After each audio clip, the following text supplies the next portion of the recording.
Mother, is Maxwell House the best coffee in the whole world? Well, your father says so, and your father knows best.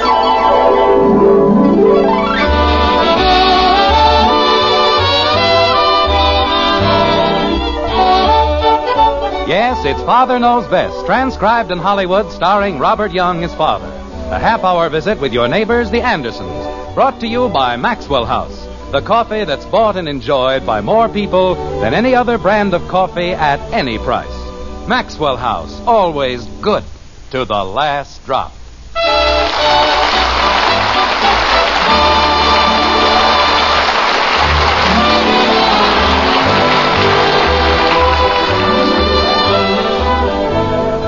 In the latter part of the 18th century, Dr. Friedrich Anton Mesmer conducted an amazing series of experiments in the field of hypnotism. In his work, Mesmer used rabbits, chickens, even people, with results we can describe only as astonishing. There was one field, however, which he neglected to investigate: the hypnotic influence of the average salesman on the average American home. In Springfield, in the white frame house on Maple Street, this subject is now about to be explored, but thoroughly. Like this. Margaret. Yes, dear? What's this? What's what, dear? This? Oh, that. That's a magazine. I know it's a magazine, but what are we doing with a copy of the Poultry Breeders' Bulletin and Gazette? Well, we had our choice between that and the Mining Engineers' Monthly Manual. So you took the Poultry Breeders' Bulletin and Gazette? Naturally. We wouldn't have any use for a magazine about mining engineers, would we? Margaret. Yes, dear? Have you developed a sudden interest in poultry? No. A poultry breeder? Jim, don't be ridiculous. Well, you don't just go out and buy a thing like this without some reason. I didn't go out. He brought it here. Who did? Well, I don't know his name, but he was a very nice boy, and he's working his way through Harvard. You mean we bought a subscription for this thing? It was only $4, Jim, and if I thought you were going to make all this fuss... I'm not making any fuss. It's just that I see no reason for throwing money away on things we don't need. People always need magazines. All right, but why did you have to pick the Poultry Breeders' Bulletin and Gazette? I told you, dear, because we couldn't use the Mining Engineers' Monthly Manual. And we had to buy something, didn't we? He was a very nice boy. Margaret, I, too, am a very nice boy. I'm one of the nicest boys I know. And I work very hard for my money. Yes, dear. I have 3 children to support. 3 hungry children who eat like overgrown vacuum cleaners. Yes, dear. Well, how do you expect me to keep on feeding them if you keep on buying the Poultry Breeders' Bulletin and Gazette? I bought it only once. Margaret, don't you see what's happening? You've got our names on every sucker list in the country. That's not so. It certainly is. Look at that stack of magazines. The Bee Culture Quarterly. The Wine Growers Weekly. The Goat Herders Gazette. What good are they? We don't need any of them. Oh, dear. What's the matter? Jim, promise me you won't be angry. What did you buy now? Now, first promise me you won't be angry. All right, I promise. What did you buy? Well, Mary Edith Steele. You remember Mary Edith, don't you? Naturally, we went to different schools together. What about her? Well, she has a son by her first marriage, Howard Milliken. Her first husband's name was Milliken, and that's why Howard's name is Milliken and her name is Steele. Margaret. He's a very nice boy, Jim. Really, he is. Of course, it's too bad they didn't have his teeth straightened when he was young. Margaret. Yes, dear. What did you buy? I didn't buy anything. Good. Not really, that is. Margaret. I just gave him a deposit, Jim. And I don't have to pay the balance until it's delivered. Until what's delivered? The history of our feathered friends.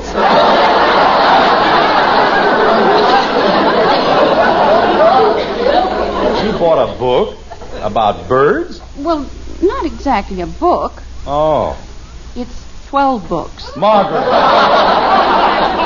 But they're beautifully bound, Jim, and they cost only $18, and they're worth 3 times that. Howard said so. Margaret, Yes, dear? We don't want them. But I've given him a $2 deposit. Tell him to keep the deposit. We don't want the books. Jim, I can't do a thing like that. I can't possibly. Well, I can. What's the number? They don't have a telephone. Well, where do they live? Jim, if I promise not to buy anything more... Where do they live? Hi, everybody. I'll never be able to look Mary Edith in the face again. Fine. Where do they live? Where does who live, Dad? Isn't as though we can't use the books, dear. You can't ever tell when you might want to know something about birds. I know everything about birds that I intend to know. Now, will you please tell me where they live? Who, Dad? You don't have to tell them a thing, Jim Anderson. I'll go over there myself this very instant. Good. Where, Mom? And I'll tell them exactly why we aren't going to take the books. You do that. Who, Dad? And don't be a bit surprised if no one in that entire family ever speaks to you again. That's all right, too. Fine thing. If you won't buy their silly books, they won't talk to you. Dad. What? Who? Who what? Who won't talk to you? Howard Milliken. Who's he? The boy who won't talk to me. And I'm just as happy. Attaboy. Say, Dad. Not now, Bud. I've just gone through a thing with your mother. But I want you to see something. Look at that, Dad. Do you know whose hand that is? Yours. Take it upstairs and give it a bath.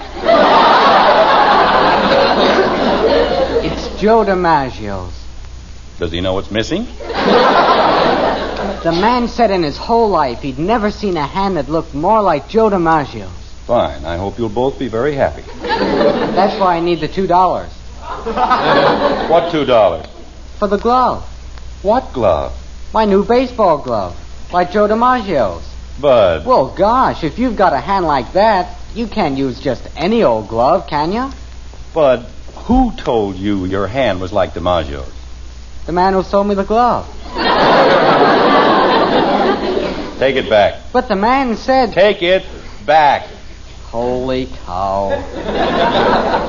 Mother! What if he won't take it back? Then what am I going to do? I already gave him $4. It's very simple. Give him $2 more. Where am I going to get it?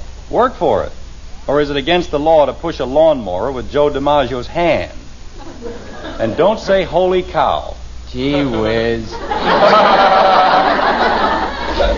Father, have you seen Mother? She went out. Where? She's going to give Howard Milliken the birds.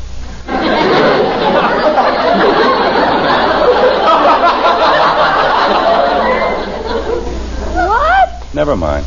Dad, would you lend me $2 if I gave you security? What kind of security? My old glove. No. That's what I figured. You don't know when Mother will be back, do you, Father? Pretty soon. What's in the box? The box? Box. B-O-X. A device for carrying things. Like the one you have in your hand. Box. Oh, it isn't anything, Father. Just something I bought. And paid for, I hope. Maybe I better go look for Mother. She might need me for something. Betty, come back here. Yes, Father. In the event that you missed that last bit of subtlety, I'll repeat it. And paid for, I hope. What if I threw in my scout knife? Well, Betty? It cost me almost $1.50. Are you going to answer me? And that was 2 years ago, when $1.50 was $1.50. But go turn off the sprinklers. They aren't on. Then turn them on. Good gosh, what some people have to go through to get 2 measly bucks. Betty, Yes, Father. you charged it, didn't you? Yes, Father. Why? Well, I didn't have any money. And anyway, I think it's awful. What is? The sweater, it's horrible. Then why did you buy it? I had to, Father. Janie Liggett's my best friend. I couldn't insult her, could I? Betty, for the sake of my poor belabored mind, would you please start all over again from the beginning? Well, Janie bought a sweater, and the clerk said, "Isn't it beautiful?" And I had to say yes. And then she told me I ought to buy one, and I couldn't say I thought it was hideous, so I did. You said it was hideous? No, I bought one. Well, take it back. Oh, I can't, Father. It was on sale. Oh, I don't know. When I was a boy, things like this never happened in my house. People bought what they needed, and that was all. Daddy! And so help me, if she bought something, I'll strangle her. Father! Hi, Daddy. Where's everybody? She's out.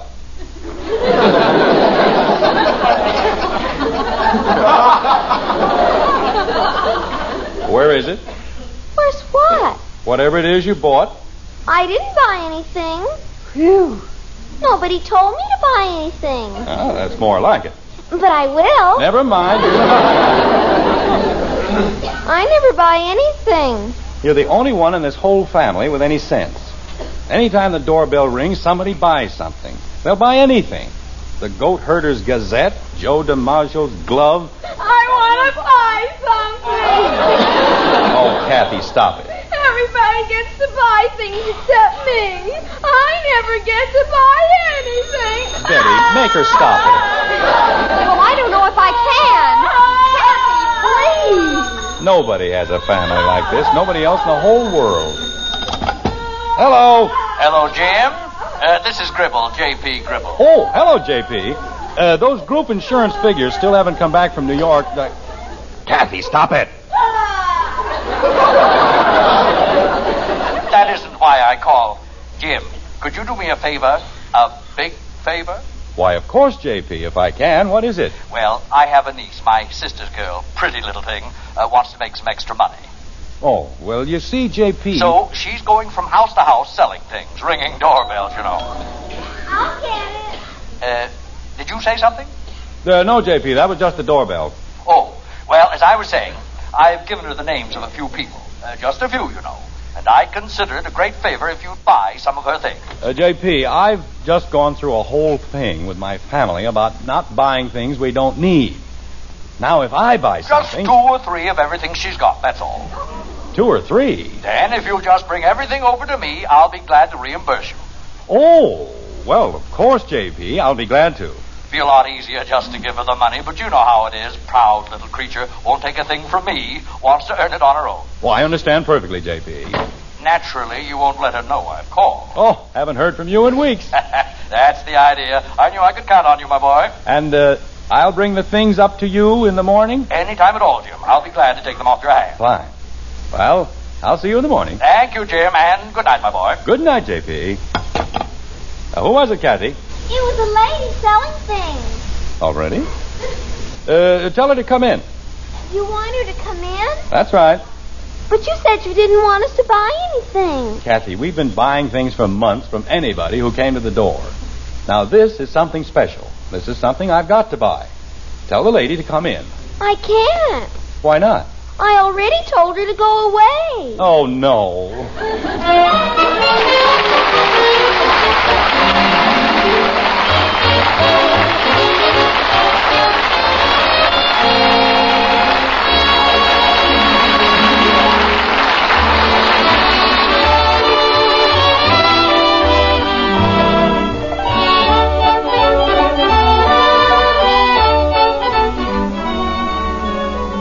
Now that's good coffee.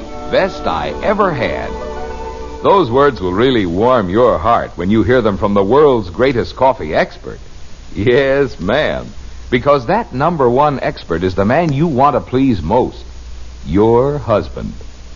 Of course, we think we're pretty fair experts. Our Maxwell House coffee is America's favorite brand. But the expert with the last word is that man of yours. And if you'll brew him a pot of Maxwell House, we're mighty sure he'll say, that's what I call good coffee. In fact, if he doesn't, we'll give you your money back. You see, we know there's no other coffee tastes like our Maxwell House, because no other coffee's made like Maxwell House. No other coffee has that wonderful good to the last drop flavor. So we'd like you to bring home a pound tomorrow. Start serving Maxwell House coffee to that husband of yours. And if he doesn't say it's the best coffee ever, why, you send us the can and unused portion, and we'll gladly refund the price you paid. Our address is right on the front of that familiar blue tin. Tomorrow, see how much the world's greatest coffee expert enjoys Maxwell House coffee. Always good to the last drop.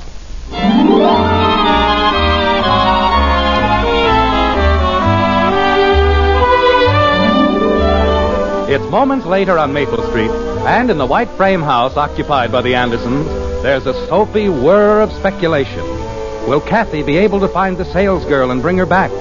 Will Margret recover her $2 deposit from Howard Milliken? Will Jim be able to carry out Mr. Gribble's instructions? Certainly sounds exciting, doesn't it? It's drama, that's what it is. Sheer, unadulterated drama. Like this.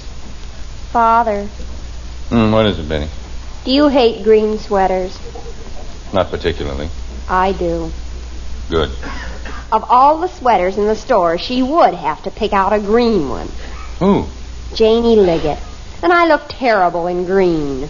She couldn't have gotten off the block. Janie Liggett? No, Mr. Gribble, that girl who was selling things.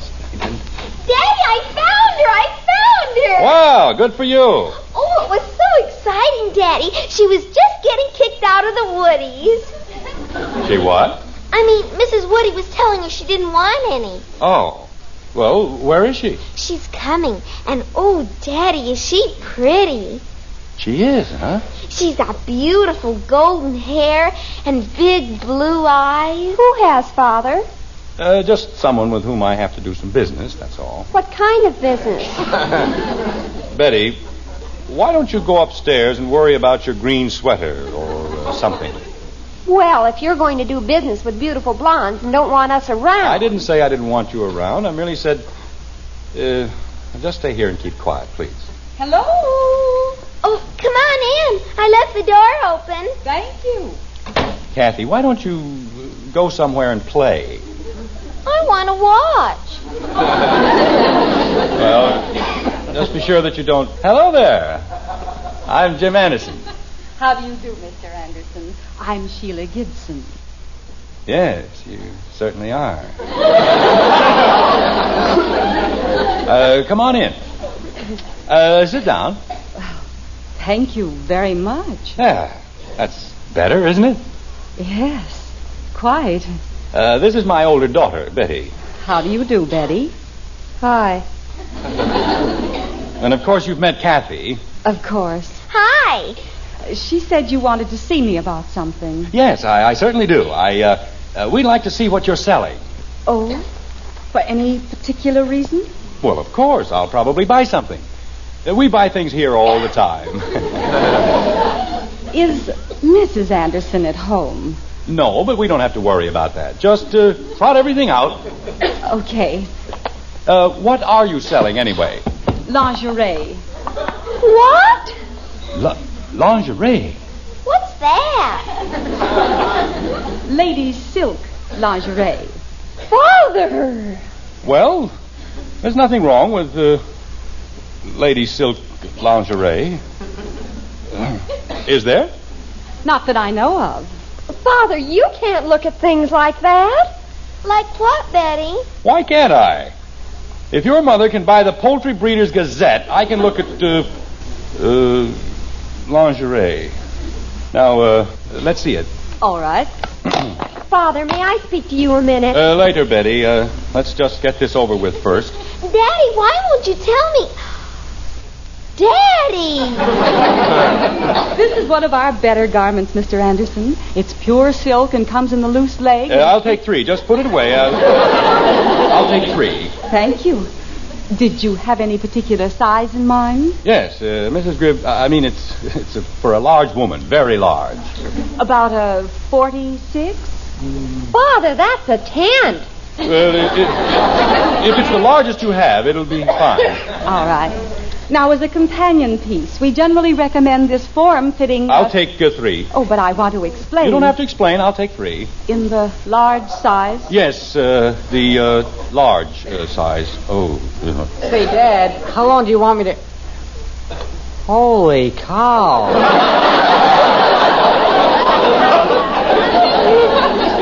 Bud, go turn on the sprinklers. I just turned them on. Well, turn them off. You just said to turn them on. Now I'm telling you to turn them off. And stop arguing. I wasn't arguing, but first you tell me to turn them on, then you tell me to turn them off, and... Holy cow.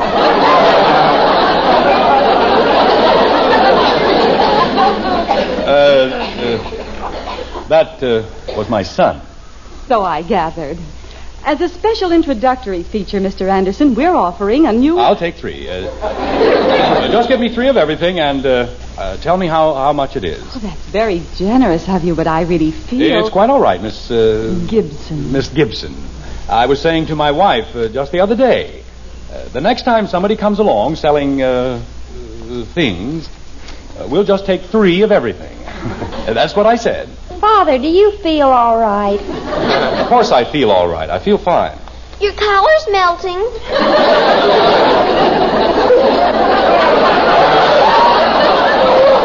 Never mind my collar. Why is your face all red? Well, it's hot in here, that's all. It's very hot.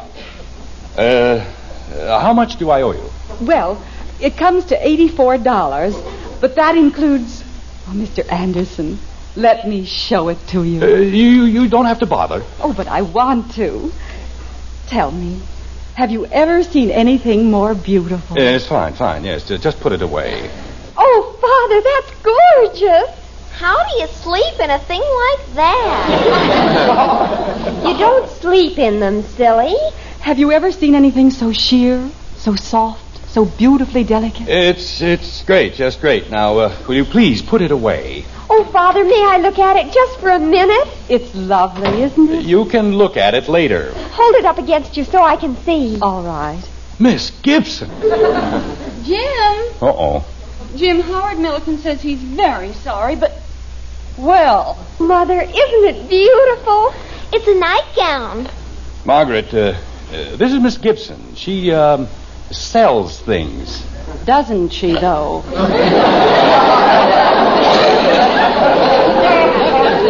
Mrs. Anderson, your husband's bought some beautiful lingerie, but about the size... The size is fine, Miss Gibson, and here's the, $84, and thank you very much. Oh, this is really wonderful, Mr. Anderson, and I want you to know I appreciate it very much. That's quite all right. Oh, of course. What does he care about $84? I'll see that your order's delivered in a very few days. That'll be fine, just fine. Oh, and thank you, Mrs. Anderson. You have a very generous husband. Oh, yes. Jim the Playboy, we call him. Margaret. Why don't you girls show Miss Gibson to the door? Oh, that won't be necessary, Mrs. Anderson. I'm sure they want to, don't you girls? I want to stay here. Kathy, come on. Thank you again, Mr. Anderson. Oh, think practically nothing of it. Goodbye. Goodbye, Miss Gibson. But I want to hear what they're going to say. Don't worry, you'll hear it upstairs. Well, Jim Anderson. wait till she gets out. She's out. You see, Margaret, I got a call from Mr. Gribble. In my own home. My own home to find you cavorting with that woman. I wasn't cavorting. I was buying stuff. Jim, how could you do a thing like that? Like what? Black silk nightgowns in my living room. She was holding it up, Margaret. She wasn't wearing it. She might just as well have been. What were you thinking of? Group insurance.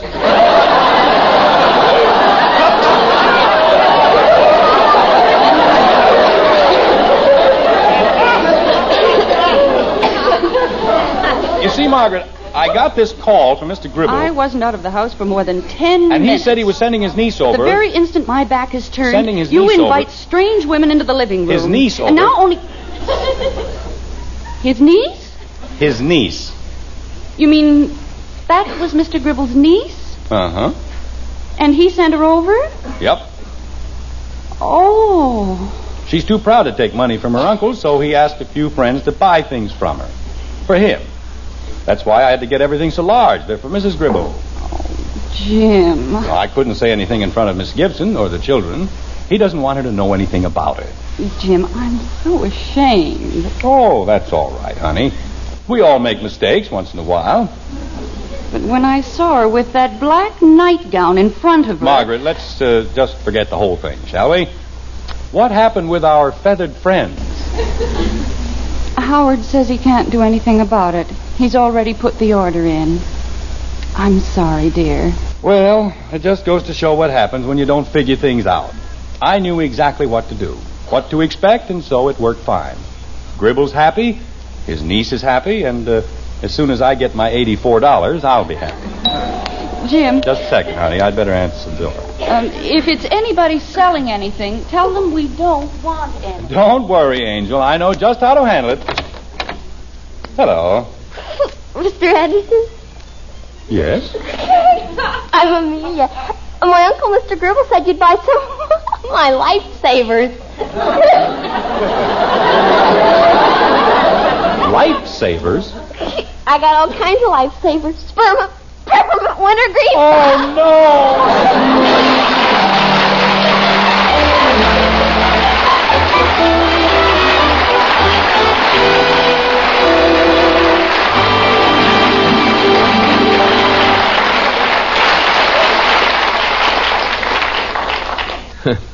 Seems like no matter how hard you try to go right, you sometimes go wrong in buying things. But that needn't happen when you buy coffee. No, ma'am. Because the world's greatest coffee expert can tell you where to find the most for your money. The most in flavor and just plain pleasure. All you do is set a cup of Maxwell House coffee in front of your husband. He's the expert we mean. And when he looks up at you with a smile and says, "Now that's a real cup of coffee," why, you'll know Maxwell House is your coffee buy. Find out tomorrow. Bring home a familiar blue tin of Maxwell House and listen to your husband praise that wonderful good to the last drop flavor. And then count all the truly good cups of coffee you get from that 1 pound. We think you'll be convinced. Maxwell House coffee gives you the most for your money because it's always good to the last drop.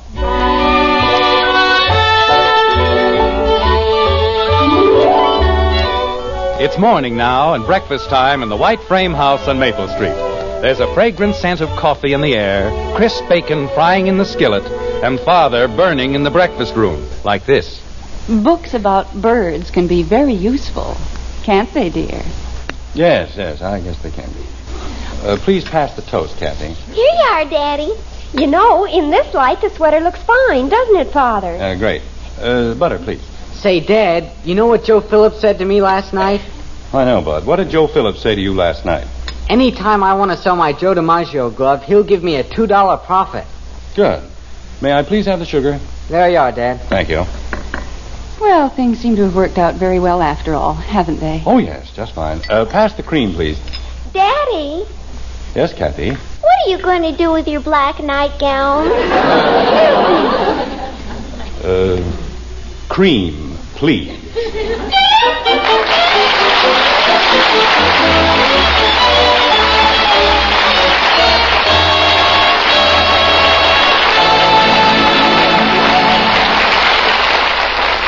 Say, Mom, if you have trouble getting your children to eat a hot cereal for breakfast, here's the perfect solution.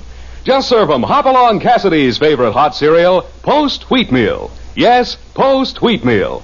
Just tell the youngsters how swell wheatmeal tastes with a wonderful nut-like flavor. Tell them how Hoppy gets plenty of real solid nourishment from that rich brown treat. Cooks in just 3.5 minutes. You'll see, you'll go along with Hopalong. It's the best hot cereal you ever ate.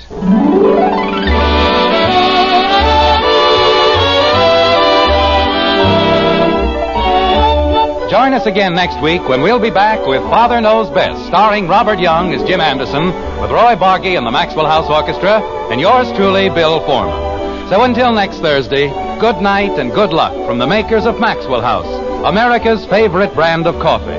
Always good to the last drop.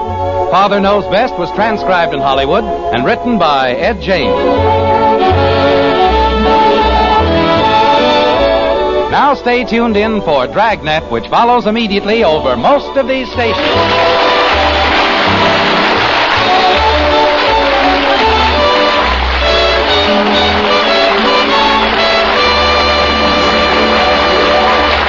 Yes, be sure to hear Dragnet. And remember, Bill Bendick stars tomorrow on NBC.